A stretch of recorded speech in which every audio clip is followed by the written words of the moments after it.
있으면 그냥 도식화돼 버려요. 실제가 일어나야 돼. 주님이 일어나셨어. 하나님과 도식화된 게 드라마거든. 우리 실제가 일어나. 하나님이 일어나셔. 계시가. 지금 다 사람 됐거든요.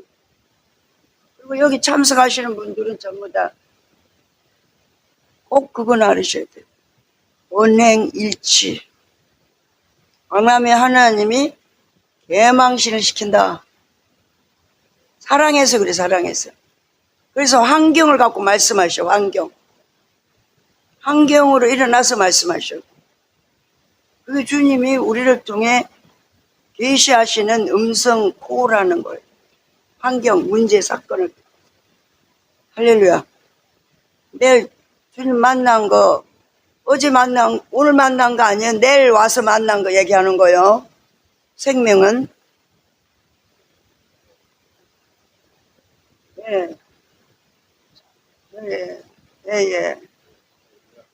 네, 지금 99페이지에 11번입니다. 인간의 실제성과 도. 우선 011번에 우선 여기서 사람이 무엇인가를 개념적으로 생각해 봐야 한다. 우리는 통상적으로 인간이라는 말과 사람이라는 말을 명확한 구분 없이 사용하기도 한다. 그러나 이것들은 구분해서 이해하면 좋겠다. 인간이라는 개념은 자연과 세계의 관계에서 사용되는 개념으로 이해하고, 사람이라는 개념은 오로지 하나님과의 관계에서 이해하면 되겠다. 사람은 하나님과의 만남을 실현시킨다. 예수가 하나님을 아버지라 부르는 것도 어린아이로서 사람이시기 때문인데, 이런 점에서 사람만이 하나님을 만난다고 해야 한다. 왜냐하면 인격이신 하나님이 자신의 형상으로 사람을 창조하셨기 때문이다. 사람은 하나님의 실제성에 참여하는 유일한 존재이면서 또한 자신의 실제성을 하나님 안에서 발견하는 실존이기도 하다.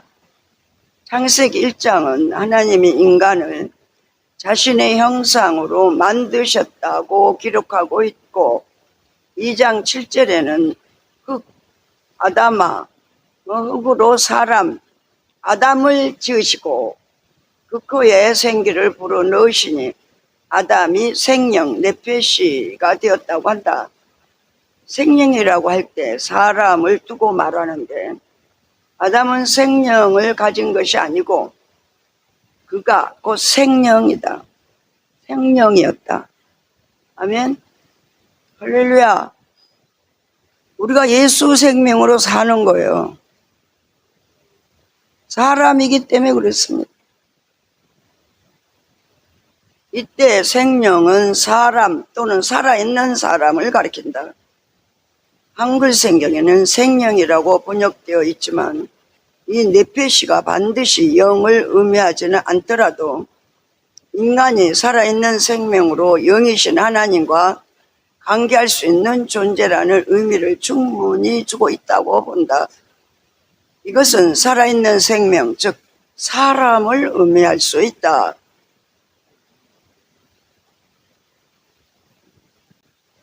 이런 얘기예요. 우리가 사람이 되면 하나님의 살아계신 생명이 직접 우리를 어거하죠. 그러니까 여러분이 한 가정에서 아내의 지도만 받아요. 남편의 지도만 받아요.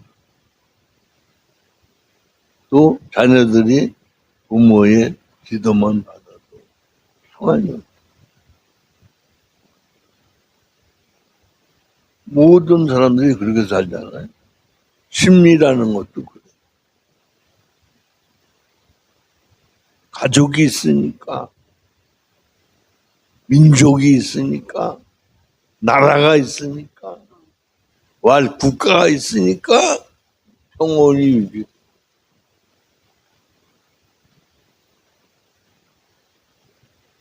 요즘 유튜브 내용을 좀 보니까요, 한국의 군사력이 미국 다음에 두 번째. 그래서 유럽에서 서로 한국의 무기를 수입하겠다. 예, 어떤 나라에서는 한국의 탱크를 500대를 좀, 500. 그거 대단한 거죠. 옛날에는, 그죠? 우리나라가 뭐, 진짜 거지꼴이었잖아, 거지꼴. 미국에서는 큰 부제품이나 갖다. 우리 어렸을 때는요, 깡레이주, 깡레이주. 옥수수 가루.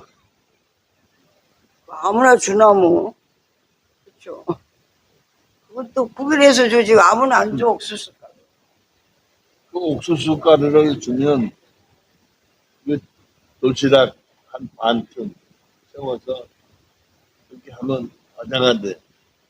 딱딱한 과자가.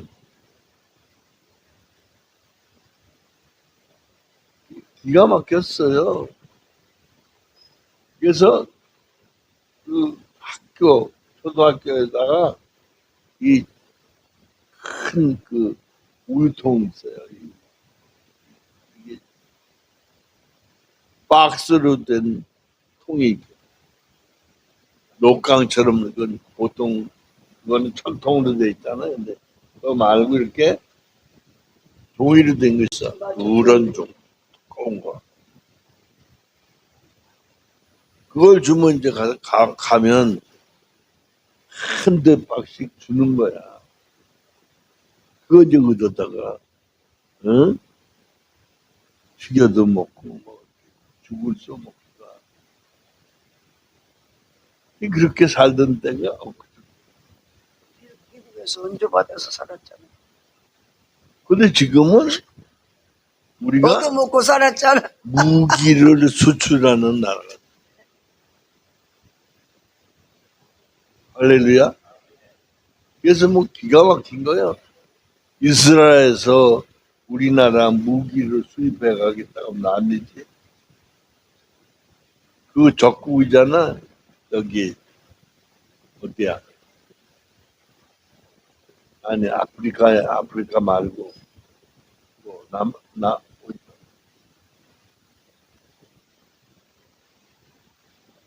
이스라엘하고 적국이잖아. 바로 옆에. 팔레스타인 아, 아니 팔레스타인 말고 사우디아라비아? 요 밑에 사우디 사우디. 어? 이란 이란. 이란은 아주 적국이고 이란하고 또 이렇게 야, 서로 사우디. 동지가 있잖아. 왜? 그 아프리카 말고 아니 이란 옆에 있어. 있다고 치고. 저기하고 붙어 있잖아. 이스라엘 레바논인가? 그 헤즈볼라의 그 사람들하고 이란하고 이렇게 해서 연결하잖아. 이스라엘. 그 옆에 조그만 나라가 또 있더라고.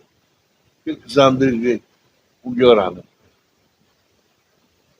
그러니까 따지고 보면 뭐야. 아브라함의 두 아들. 이스마엘. 이스마엘. 이삭. 사우디. 기가 막힌 거예요. 두 형제끼리 죽기 살기 싸우다. 그래 똑같은 사람이라도 인도네시아는 두 지파 사람들이 같이 사는데도 싸우질 않고. 이해되죠?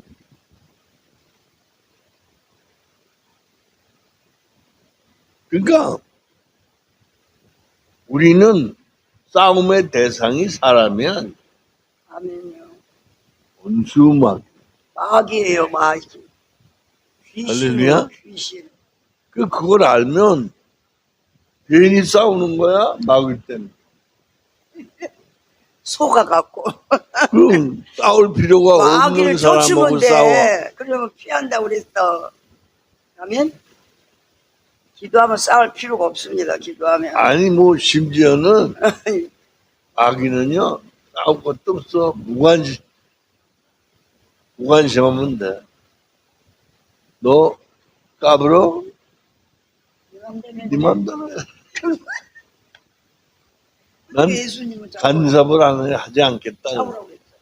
아니 그러니까 그만큼 대적을 할 필요가 없어. 우리는 아니까 싸울 필요가 없더라고. 할렐루야. 싸우지 말고 물리쳐야 돼. 아멘. 예, 12번째. 네, 그래서 여기에서 이제 영이 생명으로서 영이신 하나님과 관계할 수 있는 존재가 이제 사람인데, 사람은 살아있는 하나님의 생명과 우리 사람에게서 일어나는 생명이 사랑으로 나타나는, 사랑으로. 하나님의 생명이 우리를 통해 사람을 통해 나타날 때는 사랑으로 나타내. 근데 이제 우리 조양은 선교사님은 그게 율법을 완성하는 이웃사랑이라고 그러죠.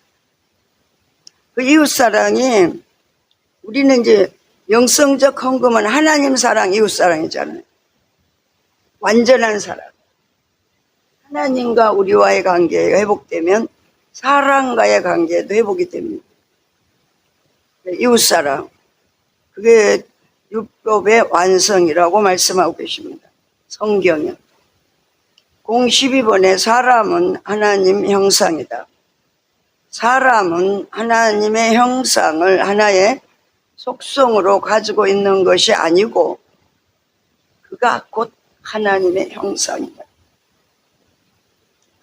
하나님의 형상으로서의 사람이 인간 정신사에서 이성적 동물이라는 개념으로 왜곡되었고, 인간이 이성을 가지고 자연을 잘 다스릴 수 있는 존재로 이해되기 시작한다.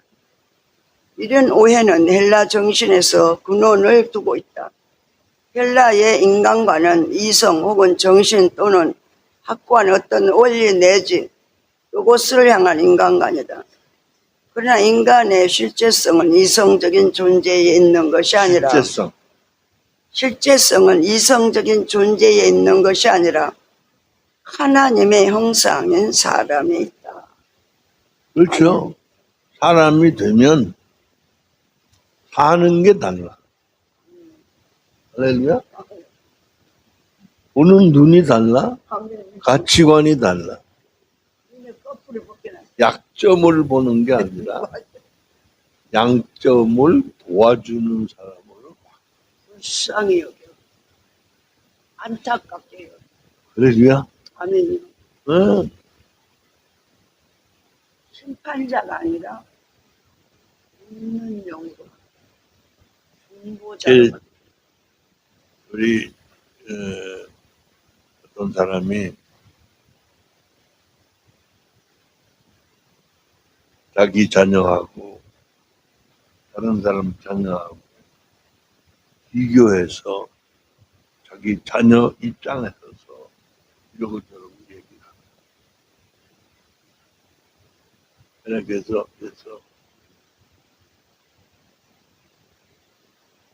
내 자녀를 사랑하면 남의 자녀도 귀히 여길 줄 알아야 돼.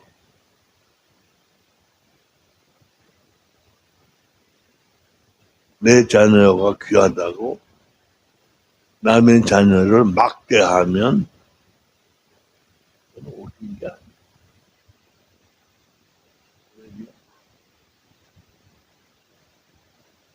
그러니까 하나님 사랑, 이웃 사랑이 평행선.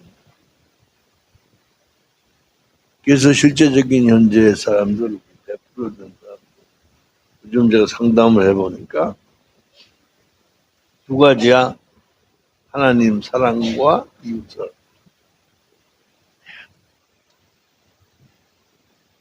그때 우리가 더 아름다워져. 할렐루야. 그러니까 자기 가족 사랑에 머물러 있으면 그건 이기적, 기복적. 할렐루야. 그러니까 내가 이웃을 돕는 과정을 하나님이 보시고 내 대신 하나님의 법으로 그가 하나님이 직접 도우시는 거예요. 이거 진짜 오리지널. 할렐루야. 아멘. 네, 101페이지에 인간의 실제성과 너 12번 사람은 하나님의 형상이다. 13번. 읽었어요? 네. 사람들이 돼갖고 조금 인내하면 안 되냐? 한 번 더 읽으면 더 좋지. 13번. 아멘. 13번 우리가 인간의 실제성을 생각할 때 이 실제성의 열쇠를 쥐고 있는 개념은 사람이라는 개념이라고 본다.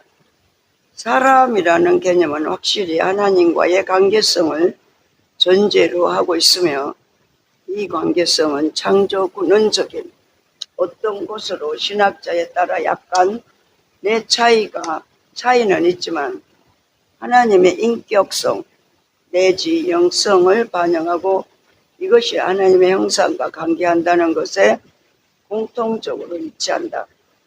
인간의 실제성은 바로 이 사람이라는 인격의 비밀에 의해 열리게 된다. 아멘. 아멘. 참 놀라운 거예요. 아멘. 그죠?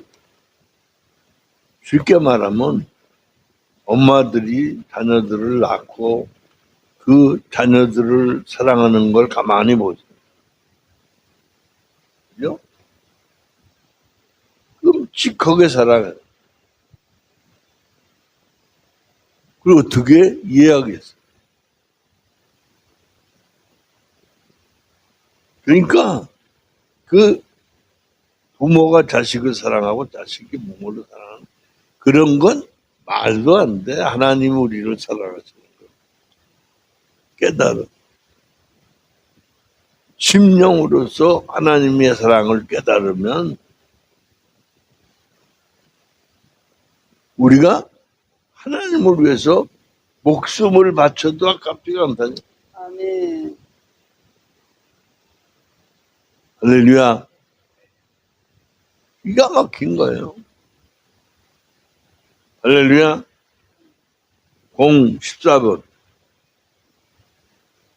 102페이지의 14번입니다.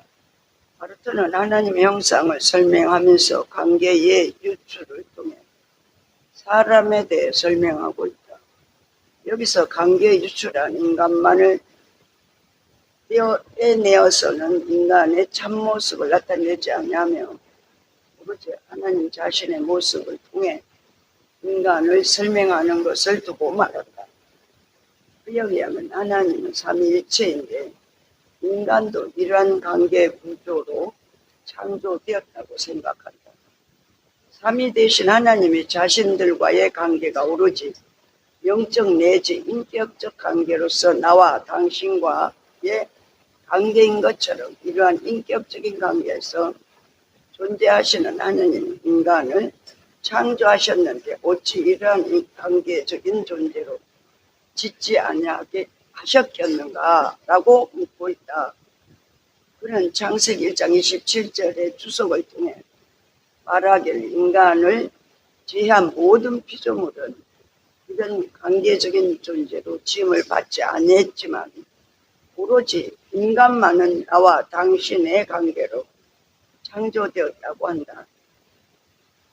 창세기 1장 27절에서 하나님이 우리 지읍시다 이런 말씀을 하셨을 때 그것은 이미 하나님 자신들과의 관계가 인격적으로 마주 서 있는 존재 또는 자신들이 스스로 협력하면서 만나는 것, 또는 자신들 스스로 찾고 스스로 함께 협력하시는 존재 내지 함께 사역하시는 영적이시고 인격적인 관계를 말한다. 우리 지읍시다는 말에서 하나님이 스스로 내게 말씀하시고 또 그 말씀에 대한 응답을 다른 하나님 자신에게 기대하시고 계심을 암시한다. 이러한 속성을 가지신 분들이 인간을 자신들의 형상대로 창조하셨을 때는 창조된 인간도 이러한 하나님의 인격적인 구조로 지음을 받은 것이 분명하다. 그래서 바르트에 의하면 하나님의 형상은 인간만이 가지는 독특한 자질이나 무엇을 행할 수 있는 속성이 아니라 오로지 하나님 앞에 설 때만 나타나는 관계인 것을 말한다. 즉 하나님과의 관계를 나와 당신이 영적이며 인격적인 관계로 생각한다. 하나님과 인격적으로 마주서면서 창조주 하나님을 나의 당신이라고 인격적으로 부를 수 있는 존재가 인간이다. 하나님 자신들이 자신들과 서로 대화하시며 말씀하시는 하나님이시기 때문에 하나님이 인간을 만드실 때도 남자와 여자로 만드셨다. 남자와 여자의 관계는 인식의 관계가 아니라 오로지 영적이고 인격적인 관계이다. 하나님 속에서 벌써 말씀하시는 나가 대답하시는 당신에게 인격적으로 관계하시듯 인간 실존 자체 속에도 내가 당신과 관계하는 방식으로 관계하기 때문에 남자가 여자와 관계한다. 하나님은 자신 안에서 말을 거시는 나일 뿐 아니고 동시에 대답하시는 당신도 된다.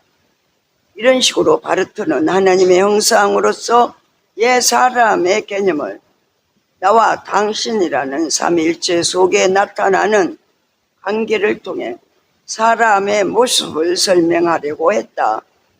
그에게는 하나님의 형상은 곧 사람인 셈이다. 그렇죠. 사람이 돼야만 하나님의 형상이 온전히 회복됩니다. 그러니까 육신적인 사람, 3차원적인 사람은 이기적일 수밖에 없다. 어떤 거죠? 할렐루야. 우린 다 사람입니다. 아멘. 또 부족하지만 완전한 사람이 돼서 하나님 사랑, 이웃 사랑을 실천할 수 있는 실제가 돼. 우리 모두가 될 수 있기를 바랍니다. 하나님 사랑, 이웃 사랑. 할렐루야. 실제가 될 때 우리가 사람으로서의 실제가 지금 우리를 통해 하나님이 계시하시는 하나님으로 나타나서 삶의 현장에 실제가 되는데 이게 우리에게 하나님이요 내가 인정하든지 안 하든지 사람 100% 실백됐다니까요. 여러분이 다 상담에 전부 다 사람 되고 실백됐다고 그러지 않았어. 왜 안 믿어요? 왜 안 믿냐고.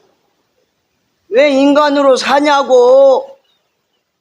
왜 이기적으로 사냐고. 자기밖에 모르냐고. 사람인데 그 사람이 자기가 인정 안 해도 하나님 거기서 살으셔.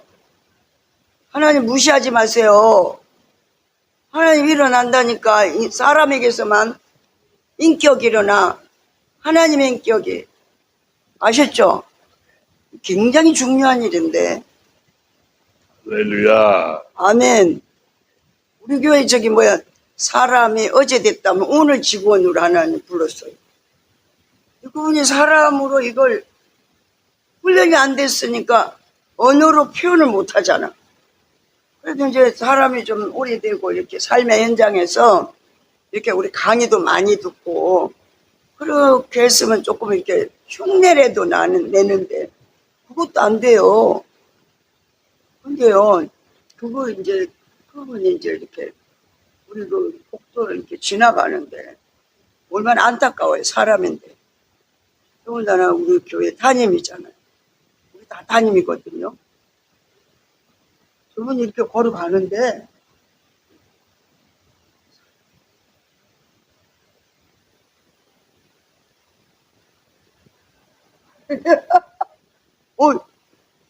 항상 우리가 안타깝게 생각하는데 우리 직원일 때 실제 직원이 이제 주님을 고백하잖아요. 매냥 생각하고 해요, 이성으로. 왜? 자기 생각을 얘기해요. 생각은 자기가 유추해서 해석하는 거예요. 사람은 이럴 것이다. 머리 쓰는지 안 쓰는지 보면 알죠. 고백하는 거 보면.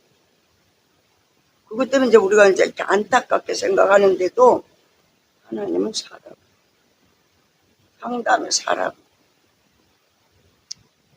주님의 실제가 그럴 정도로 자기만 인식을 못하고 순종하면 돼요. 주님 일어나요. 실제적인 현재 환경을 다스리는 하나님이 정복할 수 있는 힘을 저희들에게 준단 말이죠. 주께서 하시는 일이니까. 눈물겨워요. 아시죠? 아멘. 할렐루야. 예. 여기에서 지금 103페이지에 푸른 너 015번입니다.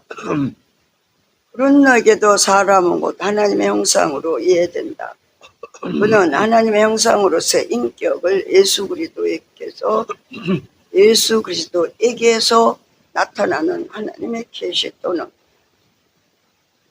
창조주와 피조물과의 관계에서 이해한다. 하나님의 형상은 인간 안에 있는 어떤 실체나 속성이나 눈에 보이는 현상이 아니라 하나님과의 관계하는 관계 콜이다.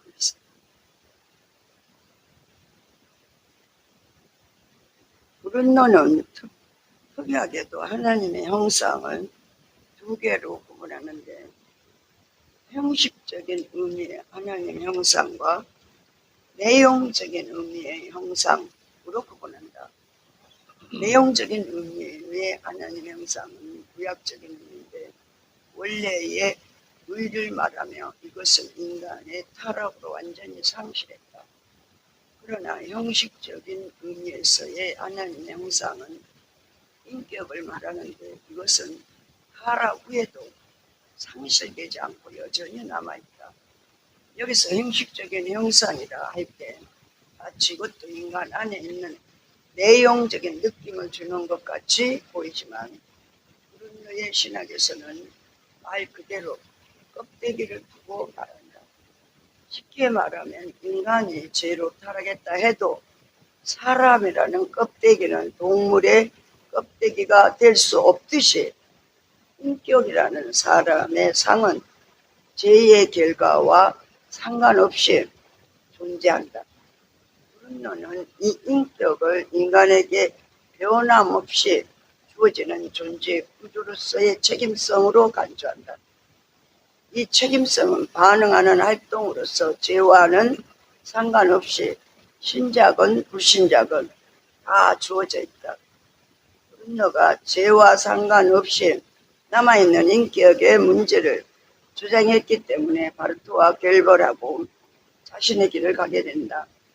인간은 하나님의 형상인데 그 참된 내용이라고 하는 본래의 의는 죄로 상실하여 하나님의 말씀에 사랑으로 응답할 수 없는 존재가 되었지만 그래도 사람이라는 껍데기는 남아 있어서 여기에서 예수 그리스도의 은혜를 받는 장치가 되며 다시 예수 안에서 하나님께 응답할 수 있는 존재가 된다. 여기서 우리가 다루고자 하는 것은 푸른너의 신학을 상세히 다루고자 함이 아니고 푸른너에게는 인격이 하나님의 말씀에 응답하는 책임적인 존재를 본 것이라는 데 있다. 하나님은 말씀하시는 영이시고 사람은 그 말씀에 응답하는 존재로서의 사람이라는 점이다. 이것이 하나님의 형상의 의미이다. 아멘. 할렐루야. 아멘. 참 놀라운 거예요. 우리가 기가 막힌 거예요. 하나님의 형상이라는 자체가 희한한 거예요. 희한한. 그러니까 우리가 이제 건너뛰자고요. 예? 그냥 어물어물 살지 말고 사람답게 삽시다. 아멘. 할렐루야. 아멘. 예. 그다음에 예. 06번. 맨 밑. 104페이지에 라이트하우스는 역시 하나님의 형상과 인격의 관계를 말한다. 그에 의하면 하나님의 형상은 인간이 하나님과 단순히 감각적이거나 형태적으로 유사하다는 것이 아니라 인간의 인격성을 말하며 브룬너와 같이 비록 구약적인 의미인 본래의 의는 죄로 인해 상실했다고 말하면서 신약적인 의미인 예수 그리스도 안에서 회복되는 의를 통한 하나님 형상을 강조한다. 그리스도 없는 인간은 실제의 인간으로서의 하나님의 형상이 아니라고 한다. 그도 브룬노와 같이 하나의 상과 그 상을 채우는 내용을 서로 구분한 셈인데, 상을 채우는 것은 예수 그리스도로 인해 채워지는 내용적인 의미지만 그 상 자체는 죄와 상관없이 하라고 해도 남아있다. 구약적인 의미의 하나님의 형상인 의와 거룩은 상실했지만 하나님과 관계하는 사람의 인격성은 상실할 수 없다. 아멘. 이게 참 놀라운 거죠. 상, 그림자, 껍데기. 껍데기. 그러니까 원래 그림자나 또 빈 껍데기 있잖아요, 그죠? 가죽. 그건 남아있잖아요. 그런데 우리 인간은 사람으로 회복될 수 있는 껍데기가 남아있어요. 이 하나님의 은혜가 너무 놀라워. 할렐루야. 아멘. 예. 그다음에 57번. 현대적인 의미에서는 인격이 개인이나 주체나 인칭의 의미로 많이 이해되고 있는데 그 원인은 그것이 헬라적인 의미로 이해되었기 때문일 것이다. 한넨베르그의 말대로 근원은 구약에서 출발했으나 그 뿌리는 헬라의 사상에 받고 있기 때문이다. 인격이라는 단어가 철학에서는 자주 주관으로 이해되고 있는 것은 잘 알려져 있다. 물론 이 단어가 기독교 사상이 유럽을 지배하기 전에도 이미 있었던 것이지만 그 의미는 기독교 진리로 인해 더욱 의미 있게 사용되기 시작하였다. 헬라어의 프로소폰이라는 단어는 얼굴이라는 뜻인데 그 의미는 배우가 자신의 역할을 묘사하기 위해 가면을 가지는 의미를 가지고 있고, 그 단어를 보통 라틴어로 번역할 때 쓰는 페르소나라는 단어로 가면을 통해 울리는 소리의 연상을 의미한다. 둘 다 가면을 가진 사람이 그 자신의 역할을 나타내거나 그것을 통해 나타내는 성격 등을 가지고 있다. 이러한 얼굴이나 역할의 의미를 가지고 있는 단어가 나중에는 개인이 이라는 의미로 변화되는데 아마 얼굴이나 그 역할은 각각 개인적으로 특성이나 성격을 나타내기 때문이었을지도 모른다. 페르소나나 프로소폰이라는 단어가 개인이라는 의미로 변화되는 데는 기독교의 진리가 크게 한몫했다. 기독교 진리는 상당히 실존적이고 개인에 대한 관심이 많은데, 예를 들면 99마리의 양보다 길 잃은 한 마리 양에 대한 하나님의 깊은 관심이라든지 개인 영혼의 불멸성에 대한 것이라든지 하는 진리가 페르소나의 개념을 개인적인 성향으로 바꾸면서 근대 이후에 인식론의 역사에서 본격적으로 주관으로서의 개인이라는 성격을 가지게 된다. 물론 이 단어들이 근대에서 개인이라는 의미로 이해되는 과정에서 많은 이해들이 있었다. 이 개념은 고대 교회사의 삼위일체론과 맞물리면서 복잡하게 발전하다가 보에티우스에 의해 정의되는 개념이 근대 철학사에서 이성적 주관이라는 개념을 가지는 동기가 된다. 그는 인격을 다음과 같이 정의한다. 인격은 이성적인 본성의 개별적인 실체이다. 로 정의한다. 여기서 인격이 이성적인 면을 가지는 이성면을 가진 개별성의 의미가 들어있는데 이 속에는 영적인 관계 개념이 아니라 이성을 가지고 생각하는 존재로서의 인간 또는 주관이라는 뜻을 강하게 가진다. 이것이 칸트의 철학에서는 소위 자율의 개념이 된다. 인격은 칸트의 실천 이성의 영역에 해당하는 것으로서 인간이 윤리적인 존재인 것을 선언하는 중요한 동기이다. 할렐루야. 아멘. 이게 결과적으로는 철학이 많은 역할을 했어요. 옳고 그런 걸 따지는 그 과정 속에 부정적인 얘기를 한 학자도 많았지만 결론적으로는 실제적인 현재를 논할 수 있는 데까지 발전합니다. 할렐루야. 아멘. 이해가 많이 되죠? 아멘. 네. 18번. 18번. 107페이지입니다. 칸트에서는 이 인격이 인간 자율에 근거한 인격인데 조건 없이 되는 것에 근거한 것이며 이것을 위해 다른 누구로부터 수단이나 목적으로 사용돼서도 안 되며 오로지 자신 스스로가 목적이고 자기와 관계함으로 타인을 고려하는 것을 말한다. 여기서 고려한다라는 말이 의미 있는 말인데 칸트가 말하는 고려는 자신이 타인의 수단이나 목적이 되지 않으면서 동시에 내가 남을 또한 수단이나 목적으로 삼지 않는 선천적인 감정이 바로 고려이다. 이 고려를 통해 유한한 주관으로서의 인간은 조건 없이 나 자신의 인간성이 된다. 이때 말하는 인간성에는 자유를 두고 말한다. 어떤 다른 이유나 목적, 수단에 의하지 않고 오로지 자신의 의지 안에 있는 내적인 요구가 있는데 그 요구에 아무 조건 없이 따르는 것을 말한다. 인격은 이러한 인간 내면의 선천적인 요구를 따를 때 경험된다.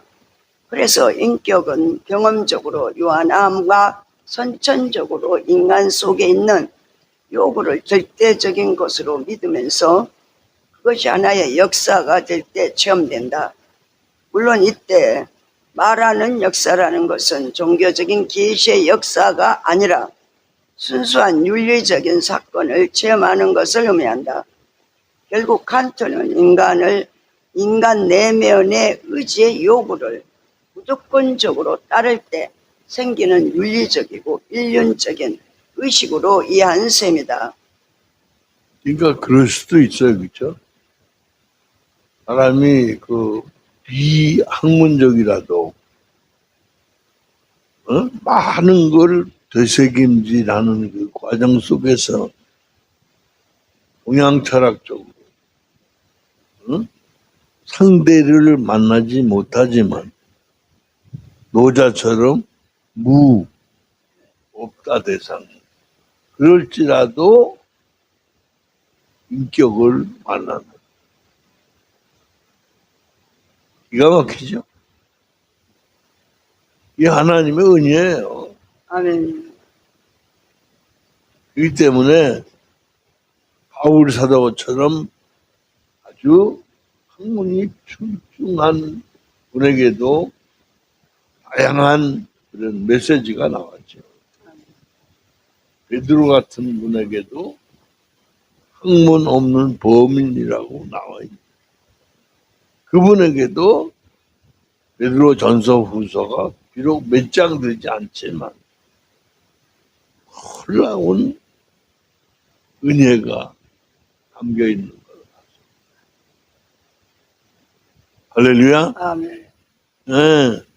우리도 좀 더 하나님 은혜 깊이 들어가서 그분의 지도 인도를 받으면 더 심층 깊은 곳까지 이해될 줄로 믿습니다. 아멘.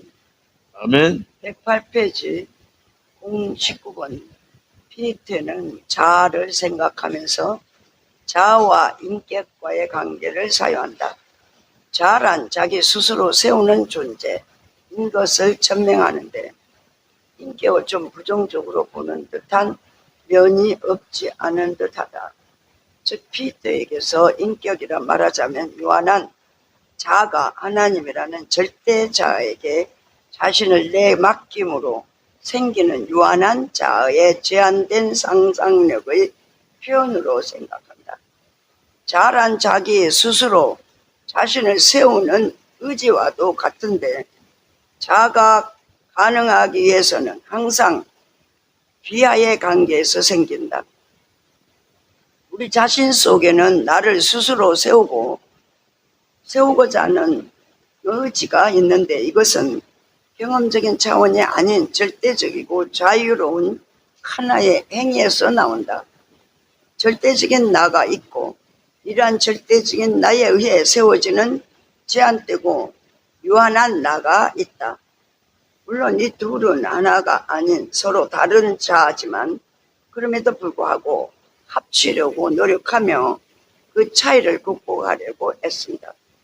피테는 이렇게 극복하려고 애쓰는 무한한 노력이 소위 당위성의 문제이며 그 과정에서 역사가 생긴다고 본다.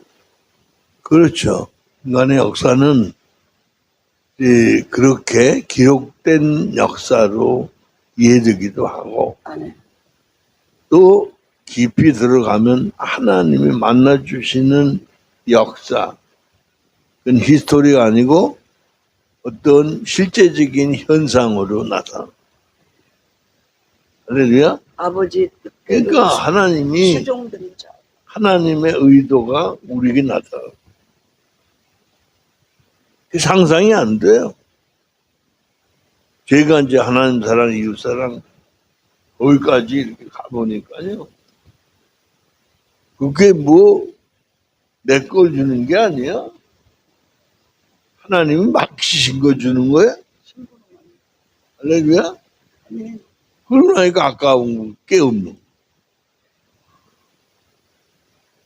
그래서 실제적인 현재를 살아가게 돼. 할렐루야. 아멘. 109페이지에 020번입니다.